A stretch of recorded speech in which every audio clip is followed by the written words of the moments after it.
বৈশ্বিক রাজনীতির আলোচনার কেন্দ্রে রয়েছে রাশিয়া ইউক্রেন যুদ্ধ। যত দ্রুত সম্ভব দুদেশের এই সংঘাতের অবসান চাইছে যুক্তরাষ্ট্র। সেই লক্ষ্যে রাশিয়ার সঙ্গে সরাসরি আলোচনা করে দেশটি। তবে এ নিয়ে ক্ষোভ প্রকাশ করে ইউক্রেন ও ইউরোপ। এমন পরিস্থিতিতে মঙ্গলবার সৌদি আরবের জেদ্দায় বৈঠকে বসেন মার্কিন পররাষ্ট্রমন্ত্রী মার্কো রুবিও, ইউক্রেনের প্রেসিডেন্ট ভলোদিমির জেলেনস্কি, সৌদি পররাষ্ট্রমন্ত্রী ফয়সাল বিন ফারহান সহ আরও অনেকে। টানা ৮ ঘণ্টা রুদ্ধদ্বার বৈঠকে নানা বিষয়ে আলোচনার পর ৩০ দিনের যুদ্ধবিরতির প্রস্তাবে রাজি হয় ইউক্রেন।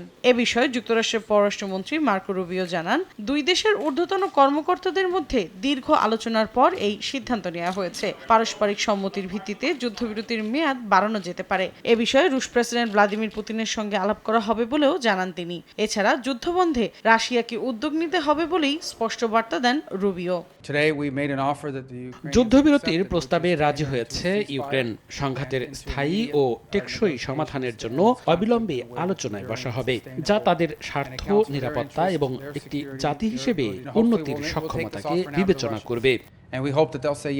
তবে ইউক্রেনের বাসিন্দাদের সংশয়ে রুশ প্রশাসন কখনোই যুদ্ধবিরতিতে সম্মত হবে না। এদিকে যুদ্ধবিরতির প্রস্তাবে রাজি হওয়ায় ইউক্রেনকে সাধুবাদ জানিয়েছেন মার্কিন প্রেসিডেন্ট ডোনাল্ড ট্রাম্প। চলতি সপ্তাহে যুদ্ধবন্ধে পুতিনের সঙ্গে আলোচনার প্রতিশ্রুতি দিয়েছেন তিনি।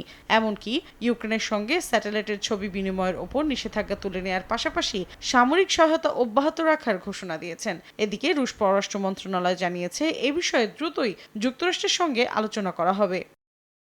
মৌসুমী সাথী, সময় সংবাদ।